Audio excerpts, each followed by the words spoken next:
Hello everyone, welcome to my channel English grammar tutorial. তাহলে দীর্ঘ প্রতীক্ষিত প্রাইমারি টেট পরীক্ষা কালকে হতে চলেছে। তোমরা যারা এতদিন আমার চ্যানেলের সাথে ছিলে তাদেরকে সবাইকে আমার চ্যানেলের পক্ষ থেকে এবং আমার তরফ থেকে তোমাদের সবাইকে বেস্ট অফ লাক। আশা করব তোমাদের সবার পরীক্ষা খুব খুব ভালো হবে এবং 2024 সালে তোমরা তোমাদের যে উদ্দেশ্য সেই উদ্দেশ্যে সফল হতে পারবে, তোমরা টিচার হিসাবে স্কুলে যেতে পারবে। এই প্রার্থনা করে আজকের যে মক টেস্ট, আজকের লাস্ট মক টেস্ট নাম্বার 12 সেটা আমি শুরু করব। কালকে মক টেস্ট দিতে পারিনি বলে তোমরা অনেকেই কমেন্ট করেছো যে স্যার কালকে কেন মক টেস্ট দিলেন না। কালকের মক টেস্টটা দেওয়ার একদম টাইম হয়ে ওঠেনি, ওই জন্য ভিডিও শুট করা হয়নি, তাই কালকে মক টেস্টটা দিতে পারিনি। তাই যেহেতু আমি তোমাদের কথা দিয়েছিলাম লাস্ট আরেকটা মক টেস্ট দেব, সেই জন্য আজকে এই মক টেস্টটা দিয়ে দিলাম এবং তোমাদের সবাইকে আমার তরফ থেকে বেস্ট উইশেস জানিয়ে দিলাম। তোমাদের পরীক্ষা আমি আশা করছি সবার পরীক্ষা খুব ভালো হবে, কারণ তোমরা অনেক পরিশ্রম করেছো, অনেক পড়াশোনা করেছো। কালকে খুব ভালো করে ঠান্ডা মাথায় পরীক্ষা দেবে, কোনো রকম টেনশন করবে না। হয়তো অনেক কোয়েশ্চেন আনকমন আসবে, কিন্তু পরীক্ষা হলে তোমাদের মাথা ঠান্ডা রাখতে হবে, না হলে কি হবে, জানা প্রশ্ন ভুল হয়ে যাবে। তাহলে তোমরা কালকে পরীক্ষাটা সবাই খুব ভালো করে দাও এবং কেমন পরীক্ষা হলো সেটা অবশ্যই কিন্তু আমাকে, আমি যখন কোয়েশ্চেনের সলিউশনটা দেব, কমেন্ট করে আমাকে জানিয়ে দিও কেমন তোমাদের পরীক্ষাটা হলো। আশা করব সবার পরীক্ষা ভালো হবে। তাহলে চলো আজকের মক টেস্টে আমরা 15টা কোয়েশ্চেন 15 নাম্বার শেষবারের মতো দেখে নিই, যেহেতু কালকে তোমাদের পরীক্ষা। এটাও আমি সিটেট থেকে নিয়েছি, 2019 সালের একটা পেপার। দেখা যাক প্রথম প্রশ্ন, বেশি টাইম নেব না, টু দ্য পয়েন্ট করিয়ে দেবো। The study of how words combine to form phrases, phrases combine to form clauses, and clauses join to make sentences is known as। তাহলে তোমরা কিন্তু প্রত্যেকবারের মতো 15তে কত নাম্বার স্কোর করলে আজকে কিন্তু শেষবারের মতো অবশ্যই জানিয়ে যাবে। কালকে তোমাদের পরীক্ষা, অবশ্যই কিন্তু জানিয়ে যাবে। তাহলে আমরা কি দেখছি যে কিছু ওয়ার্ড সেটাকে কম্বাইন করে ফ্রেজ হয়ে যাচ্ছে, আবার কিছু ফ্রেজকে কম্বাইন করে ক্লজ হয়ে যাচ্ছে, আবার কিছু ক্লজকে আমরা সেন্টেন্সে পরিণত করছি। এই যে স্টাডিটা, এটাকে আমরা কি নামে জানি? Syntax, collocation, colloquial, semantics. তাহলে আমরা সিম্যান্টিক্স মানে কি জানি? যেখানে আমরা মিনিং নিয়ে আলোচনা করি, অলরেডি আমরা ফোনেম মরফেমে দেখে এসেছি। কলোকিয়াল মানে কি? কলোকিয়াল মানে হচ্ছে তোমার বাচনভঙ্গি, অর্থাৎ তুমি কেমন ভাবে কথা বলতে পারছো। কলোকেশন মানে কি? কলোকেশন মানে, এটাকে যদি আমি বলি, ধরো একটা আমি লিখলাম হেভি রেন, তুমি কখনো লিখতে পারো না স্ট্রং রেন। অর্থাৎ তুমি পাশাপাশি দুটো ওয়ার্ড যখন ব্যবহার করছো, তোমাকে চোখ কান খোলা রাখতে হবে যে যার সাথে তুমি ওয়ার্ডটাকে ব্যবহার করছো তার সাথে ঠিক যায় কিনা। এটাকেই বলছে কলোকেশন। আর তাহলে উত্তর আমাদের কি সঠিক হয়ে গেল? সিনট্যাক্স, কারণ বেসিক কনসেপ্ট তোমরা প্রত্যেকেই জানো, একদম concept clear. Next, English has a dash consonant sound. আমরা কি জানি? আমাদের যে কনসোনেন্ট 21টা আর ভাওয়েল থাকে 5টা, কিন্তু এখানে আমাদের বলছে সাউন্ড। তাহলে টোটাল 44 সাউন্ডস আমাদের রয়েছে। সেই 44 সাউন্ডের মধ্যে 24টা হচ্ছে আমাদের কনসোনেন্ট সাউন্ড, আর তার বাকি থাকে কটা? 20টা। তাহলে এই 20টা আমাদের কি? Vowel sound. এই কোয়েশ্চেনটা কিন্তু একদম মনে রেখে দেবে, কোনো কনসেপ্ট আপাতত বোঝার দরকার নেই, ক্লিয়ার, মুখস্থ করে রাখবে। যখন সাউন্ড বলবে, শুধু যদি কনসোনেন্ট বলে তাহলে 21টা, শুধু যদি ভাওয়েল বলে তাহলে কটা? 5টা, clear. Next, according to national curriculum framework 2005, English in India is dash in a multilingual country. তাহলে এই রকম প্রশ্ন আমাদের বিভ্রান্ত তৈরি হয়, কিন্তু আমি তোমাদের একটা বলে দিই, যখনই তোমরা ইংলিশটা কোনো একটা জায়গায় দেখবে যে মাল্টিলিঙ্গুয়াল কান্ট্রি, অর্থাৎ বহু ভাষার দেশে ইংলিশটাকে কিভাবে দেখা হয়, সেখানে এনসিএফ কি বলে দিয়েছে, সেখানে কিন্তু এনসিএফ কখনো সেটাকে সেকেন্ড ল্যাঙ্গুয়েজ বলেনি, সেটাকে বলেছে কি, সেটাকে আমাদের গ্লোবাল ল্যাঙ্গুয়েজ হিসাবে দেখতে হবে। কারণ গ্লোবাল কেন? কারণ ইংলিশটা একটা সমগ্র বিশ্বের ভাষা, তুমি যেখানেই যাবে ইংলিশের চলন দেখতে পাবে। তাহলে ভারতবর্ষ এটা একটা মাল্টিলিঙ্গুয়াল কান্ট্রি, যেহেতু এটা একটা মাল্টিলিঙ্গুয়াল কান্ট্রি, এখানে ইংলিশটাকে আমরা গ্লোবাল ল্যাঙ্গুয়েজে তকমা দিয়েছি। কিন্তু যদি তোমাদের এখানে থাকে রোল কি, বা এখানে যদি বলে তোমাদের ইংলিশের পজিশনটা কি, তাহলে কিন্তু তোমরা অবশ্যই সেকেন্ড ল্যাঙ্গুয়েজে টিক মারবে, তখন কিন্তু আর গ্লোবালে টিক মারবে না, এইটুকু জেনে রেখে দেবে, clear. Next, 4, a teacher divides the class in small groups। একটা টিচার কি করলো? একটা গ্রুপকে কিছু ছোট্ট ছোট্ট একটা ক্লাসে কিছু ছোট্ট ছোট্ট গ্রুপে ভাগ করে দিল অ্যান্ড আস্কড দেম, এবং তাদেরকে বললো to discuss and present their views on safe environment, এবং তাদেরকে কি বললো, পরিবেশ বাঁচানোর উপরে তোমরা তোমাদের মধ্যে একটা আলোচনা করো এবং কিছু একটা তোমাদের মতামত সেটাকে রাখো। Students are free to plan and present their choice and creativity, স্টুডেন্টদেরকে স্বাধীনতা দেওয়া হলো, তোমরা তোমাদের মতো করে প্ল্যান করতে পারবে, তোমরা তোমাদের যে প্রেজেন্টেশন বা সেটাকে সৃজনশীলভাবে চয়েস করতে পারবে। The teacher is ফেসিলিটেটিং them as and when required, teacher তাদেরকে সাহায্য করবে যখন তাদের প্রয়োজন হবে। Which approach or method is followed in the class, তাহলে কোন মেথড এখানে ফলো করা হলো? Structural approach, natural approach, deductive approach, constructivist approach. তাহলে একটা অ্যাপ্রোচে আমরা কি দেখি, যেখানে একটা গ্রুপ করে দেওয়া হয়, সেখানে গ্রুপের মধ্যে কোনো একটা কনসেপ্ট দিয়ে দেওয়া হয়, সেই কনসেপ্টের উপরে তাদেরকে তাদের মতামত রাখার জন্য সম্পূর্ণ স্বাধীনতা দিয়ে দেওয়া হয়, যাতে তারা গঠনমূলক একটা আলোচনা করতে পারে, তর্ক বিতর্ক করতে পারে। তাহলে সেটা কি? একদম সহজ, কনস্ট্রাকটিভিস্ট অ্যাপ্রোচ, গঠনমূলক আলোচনা। Clear? Next 5, a teacher of class 4, একটা ক্লাস 4 এর টিচার কি করেছে? ব্রট সাম ইন্টারেস্টিং বুকস, কিছু মজাদার বই এনেছে, অ্যান্ড ডিস্ট্রিবিউটেড দেম, এবং সেগুলোকে বিতরণ করে দিয়েছে অ্যামং দ্য স্টুডেন্টদের মধ্যে সেগুলোকে বিলিয়ে দিয়েছে। দেন সি সেড, তারপরে তিনি বললেন, টু ডু টুডে, এখানে টু ডু হবে না, এখানে টুডে হবে, এখানে একটু স্পেস হয়ে গেছে, এখানে স্পেসটা হবে না। টুডে লেটস হ্যাভ ফান, চলো আমরা মজা করি, and read this books for our pleasure, এবং চলো এটাকে আমরা আমাদের যে বইগুলো আমি এনেছি সেগুলো আমরা একটু আনন্দ করে মজা করে পড়ি। দিস রিডিং ইজ কল্ড, এই যে রিডিংটা এটাকে আমরা কি বলবো? Post reading, intensive reading, extensive reading, pre reading. তাহলে আমি তোমাদের ইন্টেন্সিভ আর এক্সটেন্সিভে কি বলেছিলাম? এক্সটেন্সিভ রিডিং এ আমি তোমাদের কি বলেছিলাম? যেখানে আমরা প্লেজার বা আনন্দের জন্য পড়ি। আর ইন্টেন্সিভে আমরা কি করি? ইন্টেন্সিভে আমরা স্পেসিফিক ডিটেলস এর জন্য পড়াশোনা করি। এই দুটোকে কিন্তু ভালো করে মনে রাখবে, পরীক্ষায় আসতে পারে। 6, a 2.5-year-old child picks up his siblings book, একটা 2.5 বছরের শিশু সে কি করলো? তার যে সিবলিং মানে ওই যে তার ভাইরা আছে, তাদের একটা বই নিয়ে এলো, and looking at the picture, সেই ছবিগুলোকে দেখে টেলস এ স্টোরি, এবং সে যখন ওই বইয়ের মধ্যে কোনো ছবিগুলোকে দেখতে পাচ্ছে, সে কি করছে? সে একটা গল্প বলতে শুরু করছে। দ্য চাইল্ড ইজ, শিশুটা কেমন?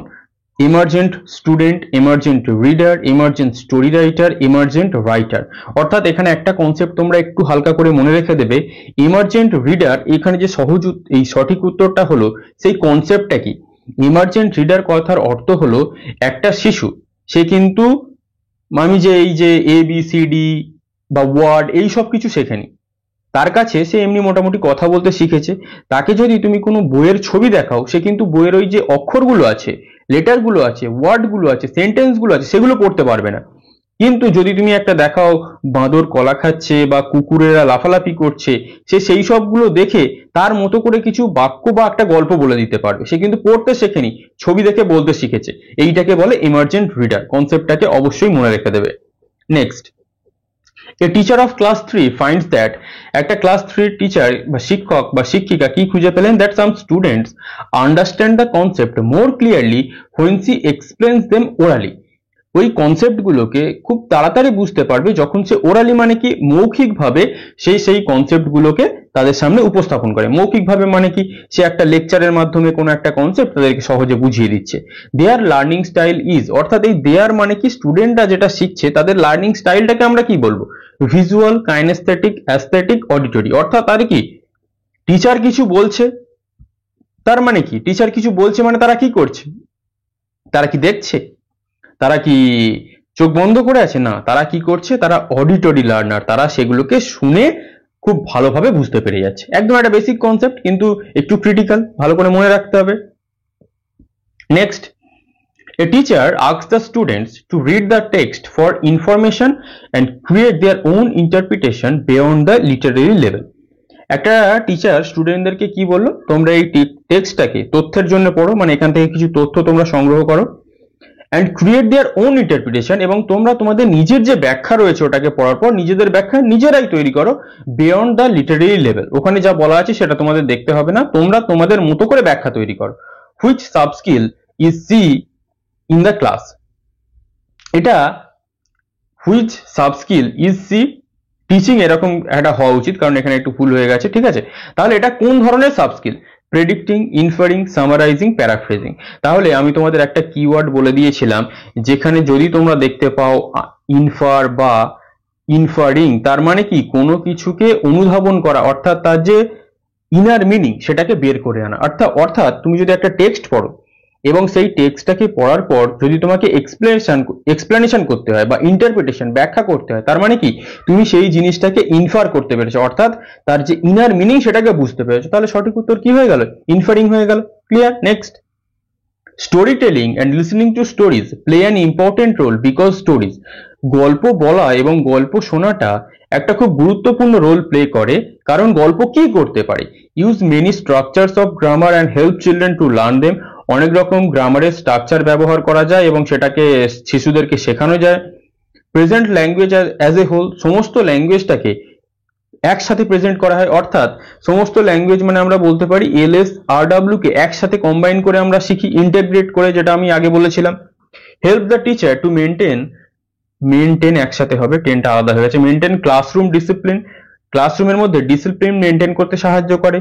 Help to teach and learn new and difficult word, নতুন এবং কঠিন যে শব্দগুলো আছে সেগুলোকে জানতে সাহায্য করে। তাহলে আমরা কি জানি? গল্প আমাদের সবসময় আমাদের যে চারটে স্কিল রয়েছে সেটাকে একসাথে প্রেজেন্ট করে এবং সেটাকে একসাথে শিখতে সাহায্য করে।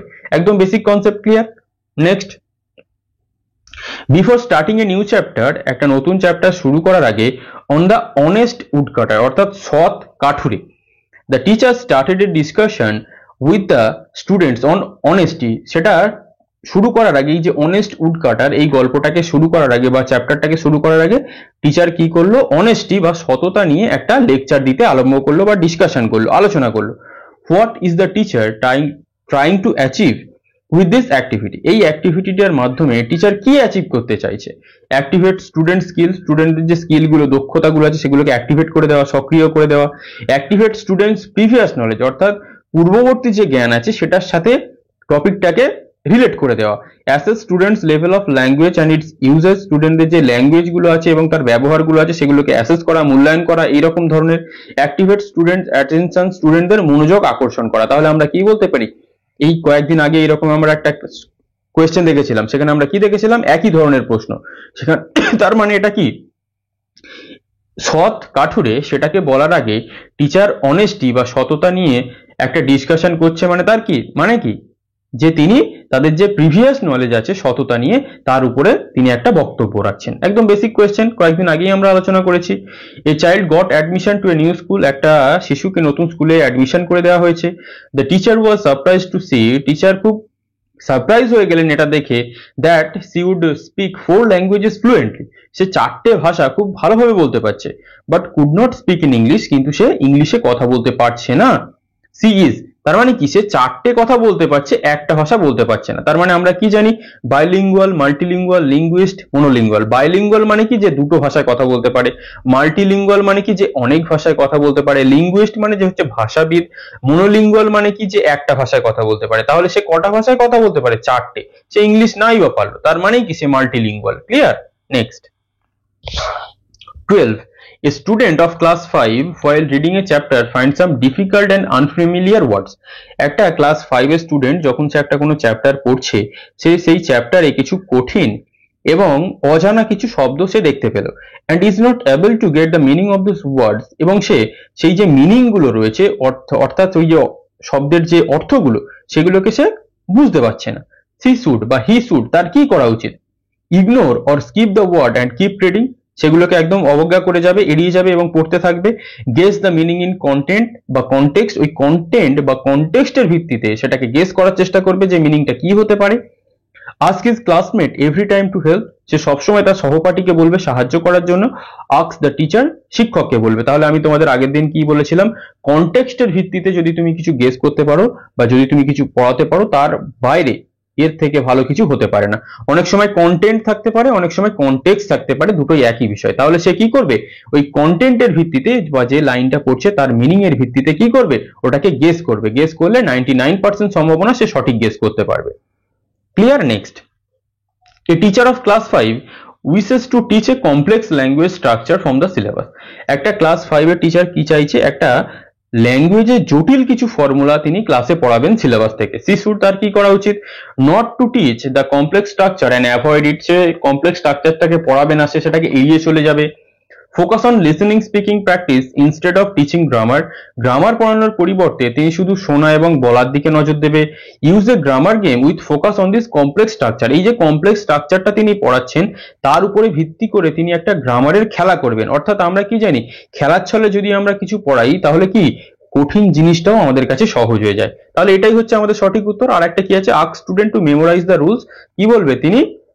স্টুডেন্টদেরকে বলে দেবে তোমরা এগুলোকে মুখস্থ করে নাও। তাহলে এর থেকে খারাপ জিনিস কিছু হতে পারে না। Clear? Next 14, as per Noam Chomsky's theory অনুযায়ী the role of language acquisition device helps children to, এই যে LAD বা language acquisition device, এটা শিশুদেরকে কিভাবে সাহায্য করে?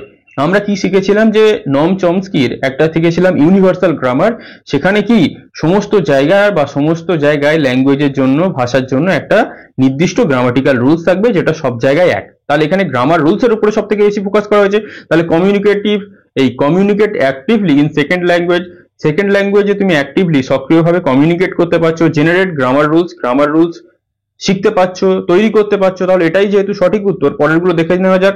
Imitate the language spoken by adults, বড়রা কি ল্যাঙ্গুয়েজে কথা বললো সেটাকে আমি অনুকরণ করব। লার্ন সেকেন্ড ল্যাঙ্গুয়েজ ইজিলি, সহজভাবে সেকেন্ড ল্যাঙ্গুয়েজটাকে শিখে নেবো। তাহলে আমরা কি জানবো যে যখনই নম চমস্কি আসবে সেখানে ইউজি অর্থাৎ ইউনিভার্সাল গ্রামার আর গ্রামাটিক্যাল রুলস সব থেকে বেশি ইম্পর্টেন্ট। ক্লিয়ার? এই দুটোকে মনে রেখে দেবে। 15 এবং আজকের last question, which of the following statement is correct, এর মধ্যে কোন স্টেটমেন্টটা কারেক্ট বা সঠিক বলে তুমি মনে করছো? It is difficult to teach English as they use their first language in every aspect and ignore English, এটা তাদেরকে ইংলিশ পড়ানোটা খুব কঠিন কারণ তারা সবসময় ফার্স্ট ল্যাঙ্গুয়েজটাকে ব্যবহার করে এবং ইংলিশটাকে ইগনোর করে। As a teacher, you would like to give a list of English words on the very first day, একদিন প্রথম দিন ক্লাসে গিয়ে তুমি গাদা গাদা ইংলিশের ওয়ার্ডের লিস্ট তাদেরকে দিয়ে দিলে, একদমই সঠিক হতে পারে না। Children come to school with a treasure of experience, চিলড্রেনরা স্কুলে অনেক অভিজ্ঞতা নিয়ে আসে অ্যান্ড দেয়ার মাদার টাং, এবং তাদের মাতৃভাষাটা acts like a resource in learning English, English পড়ার ক্ষেত্রে একটা সম্পদের ভূমিকা পালন করে। তাহলে কি ট্রেজার আর রিসোর্স কিওয়ার্ড, এখানেই উত্তর রয়েছে। পরেরটা কি আছে, children first language is a hurdle in learning English, মাতৃভাষাটা ইংলিশ পড়ার ক্ষেত্রে একটা বড় বাধা, কোনোদিনও হতে পারে না। তাহলে চিলড্রেনরা অনেক অভিজ্ঞতা নিয়ে স্কুলে আসছে এবং তাদের এই মাতৃভাষাটা কি করছে, একটা রিসোর্স বা সম্পদের কাজ করছে ইংলিশ ল্যাঙ্গুয়েজটা শেখার জন্য। কিভাবে? তুমি যখন ইংলিশটা তাকে মাতৃভাষার মাধ্যমে শেখাচ্ছ তাহলে কিন্তু সে অনেক সহজে সেই জিনিসটার সাথে রিলেট করতে পারছে, ইংলিশ ল্যাঙ্গুয়েজটাকে শিখতে পারছে। ক্লিয়ার? তাহলে আজকে ছিল আমাদের লাস্ট মক টেস্ট, কাল তোমাদের পরীক্ষা। 15-এর মধ্যে কত স্কোর করলে শেষবারের মতো একবার কমেন্ট করে যেও। এবং আবারও বলছি তোমাদের সবাইকে আমার তরফ থেকে, আমার চ্যানেলের তরফ থেকে, ইংলিশ গ্রামার টিউটোরিয়ালের পক্ষ থেকে বেস্ট উইশেস। আমি তোমাদের জন্য প্রার্থনা করব যেন তোমাদের প্রত্যেকের পরীক্ষা খুব খুব ভালো হয় এবং 2024 সালে তোমাদের যে শিক্ষক হওয়ার স্বপ্ন সেটা তোমরা পূরণ করে আসতে পারো। তাহলে আজ এই পর্যন্তই। এরপরে কাল তোমরা পরীক্ষা দিয়ে এসো, তারপরে যখন আমার কাছে কোয়েশ্চেন পেপার চলে আসবে আমি একদম নিখুঁত যে ইংলিশের 30টা কোয়েশ্চেন তার সমাধান তোমাদেরকে কাল বা পরশুদিন দিয়ে দেওয়ার চেষ্টা করব। তাহলে আজ এই পর্যন্তই। Thank you for watching. আবারও সবার জন্য বেস্ট উইশেস।